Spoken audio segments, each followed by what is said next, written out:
এখনো level playing field তৈরি হয় নাই। নির্বাচনের জন্য যেমন আইন শৃঙ্খলা পরিস্থিতির উন্নতি হওয়া দরকার, তা এখনো হয় নাই।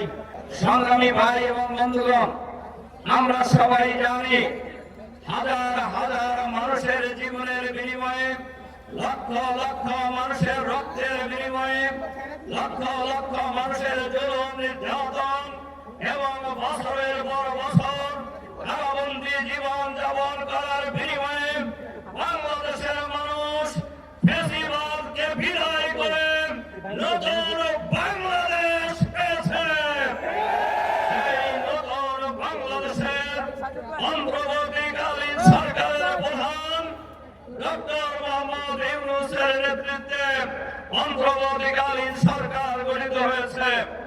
আমরা লক্ষ্য করছি এই সরকার কোন দলীয় সরকার নয়, এই সরকারকে কোন দল বসায়নি। সুতরাং এই সরকার আমরা লক্ষ্য করছি এই সরকার একটি দলের পকেটে দেওয়ার চেষ্টা করছে।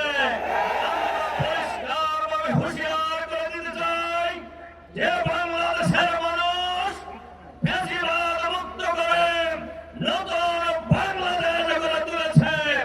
সেই বাংলাদেশে সরকারের ভিতরে বাইরে যারাই ষড়যন্ত্র করে ফ্যাসিবাদকে যেভাবে প্রতিরোধ করা হয়েছে, বাংলাদেশের জনগণ একইভাবে প্রতিরোধ করবে আগামী দিনে ইনশাআল্লাহ।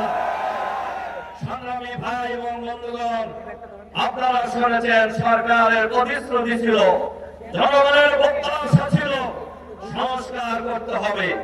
আওয়ামী লীগ ফ্যাসিবাদী আমলে সংবিধান কাটাছেড়া করে লন্ডভন্ড করেছে।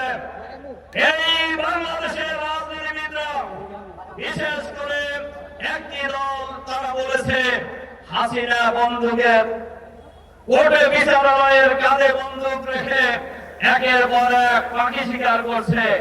আমরা লক্ষ্য করছি বাংলাদেশের রাজনীতিতে বাংলাদেশের মানুষের যে দাবি জুলাই সনদ বাস্তবায়ন করতে হবে, এই জুলাই সনদ বাস্তবায়নের ক্ষেত্রে কারা প্রতিবন্ধকতা সৃষ্টি করছে, জনগণ তাদেরকে চিহ্নিত করবে।